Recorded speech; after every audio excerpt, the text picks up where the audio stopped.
সকাল ৭:৩০। ঘুম চোখে আমরা চট্টগ্রাম বিশ্ববিদ্যালয়ের পথে। উদ্দেশ্য বড় ভাইয়ের কনভোকেশনে পার্টিসিপেট করা। সঙ্গে ছিলেন ভাবি, ভাইয়ার ছোট ছেলে এবং ছোট বোন।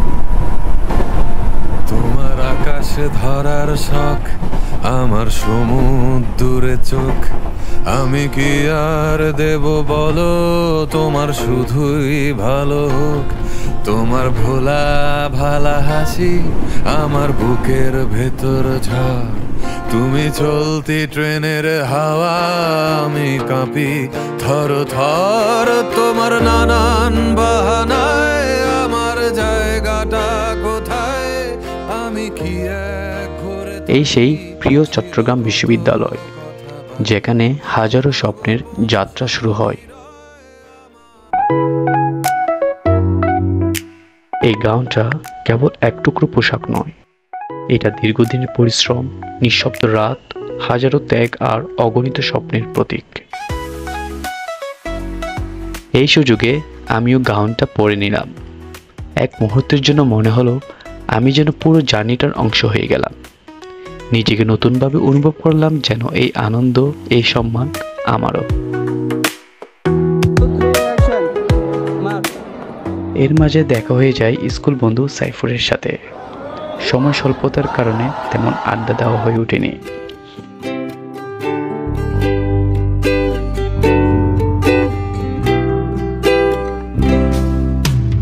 আমি যে নিজেই মত্ত, জানি না তোমার শর্ত।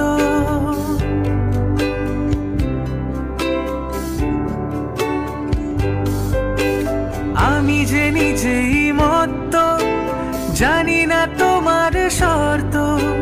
যদি বা ঘটে অনর্থ, তবুও তোমায় চাই। হয়তো তোমারই জন্য হয়েছি প্রেমে যে বন্য। জানি তুমি অনন্য, আশার হাত বাড়ায়।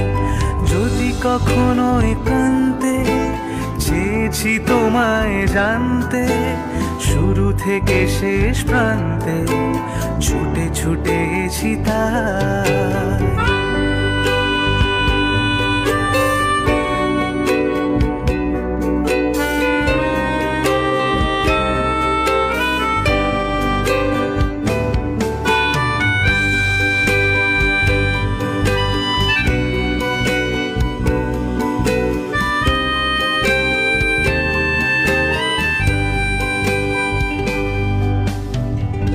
আমি যে দুরন্ত